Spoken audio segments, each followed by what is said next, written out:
I cheated on my wife for over a year while she was drowning in postpartum depression, and now that she's finally herself again and wants another baby, the guilt is eating me alive. I, 28M, know I'm a piece of crap and I don't deserve my wife, 24F, and our two beautiful sons, 4 and 2.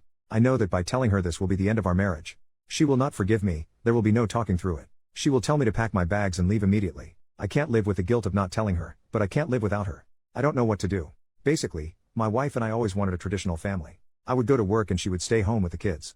We both always wanted a large family, a house in the suburbs, a dog, the whole thing. We got married when she was 19 and I was 23. She got pregnant right away and our first son was born 9 months to the day after our wedding. He was such an easy, happy baby. We were all so happy. My wife was super passionate about cooking, arts and crafts and home decor. Our home was always spotless, despite having a baby and dog. We had a great marriage and a healthy intimate life. We were both naive enough to think that being parents was always going to be easy.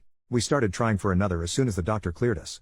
It took about 8 months for her to get pregnant, which stressed her out a lot because she got pregnant so easily with our first. This pregnancy was different. She had no energy. She gained a lot of weight and was unrecognizable. With our first son, she only had a small bump and you wouldn't have even known she was pregnant if you saw her from behind or if she was wearing an oversized shirt. With this pregnancy, she blew up like a balloon. Her face and feet were swollen. I sound like a jerk for saying this, but she looked like a monster. We didn't make love for the entire pregnancy. Sometimes she would try to initiate, but I always turned her down because I was repulsed by her. She had a difficult birth and our son was born with some health issues, relatively minor, thankfully, but enough to give us a scare. My wife blamed herself for our son's health issues. In the heat of the moment I told her that if she had been more active during pregnancy then our son probably would have been fine. She just kept sinking further and further into depression. She stopped brushing her hair and it started to mat. I would come home from work at 5 p.m. to find our older son still in his pajamas. The dirty dishes were piled a mile high in the sink. She stopped showering regularly and she refused to go on a jog to lose the baby weight even though I tried to encourage her by saying I'd cook dinner if she did. Our son's physical needs were being met, but emotionally she was checked out. I started fantasizing about being single and not having a wife or kids. I started going to the gym and the bar after work instead of going home to them. I met Cassidy, 19F, at the gym and we really hit it off. She was vocal about never wanting kids and when I would complain about my wife to her, she would pile on too. I was happy at the time because I wanted someone to validate me for being such a jerk, but looking back I'm so freaking disgusted. Pretty soon Cassidy and I were dating and I was having a whole separate life behind my wife's back. After a few months, my wife slowly started to return to her old self. She started taking more pride in her appearance and started cooking from scratch again instead of ordering takeout or frozen food. Our home was clean again and our younger son's health issues were improving. I fell in love with her all over again. I started to realize that Cassidy wasn't as exciting and interesting as I thought she was. She was actually quite dull and stupid and had no real opinions or interests outside of partying and TikTok. I started to suspect that she didn't actually like me either and was just flattered by the attention of a married man and I stupidly enabled it by making her feel special and better than my wife. I ended things with her a few months later and she didn't even seem to care. All in all, I was cheating on my wife for just over a year. My wife has recently started asking to try for a third baby and the guilt all just hit me at once. I feel paralyzed. I have nightmares that she finds out from someone else. I've stopped eating and sleeping. I'm starting to get aches and pains from the stress. I don't know what to do. I know I'm a jerk. I know I don't deserve her. But I don't know how to tell her without breaking her. She's amazing and she never deserved this. Relevant comments.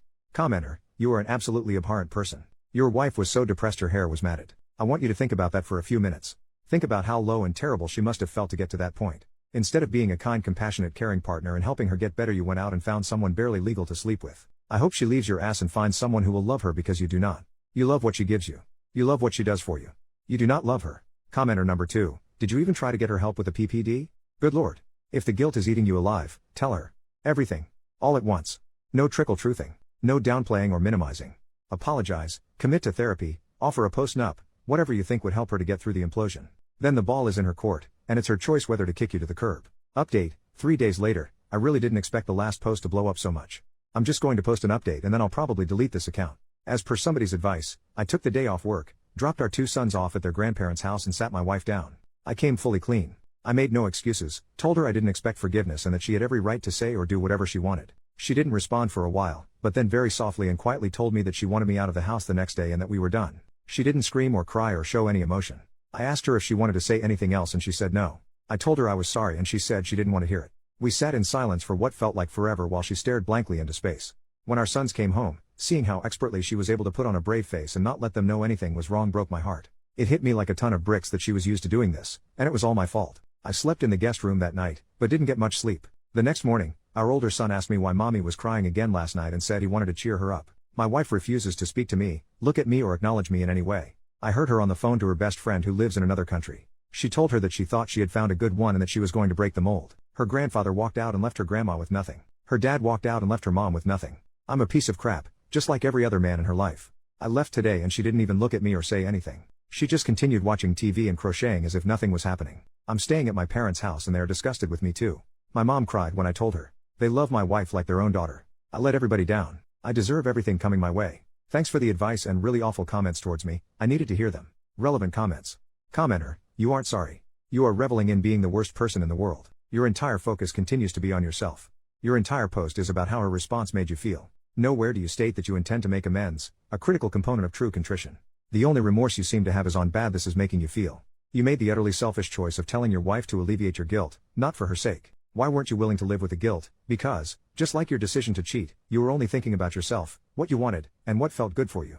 Although your marriage is obviously over, or should be, if you wanted to begin to be a decent person, you'd be focused on how to make amends, how to make the situation easier on your ex-wife, and most importantly, how to ease the transition into a broken home for your children.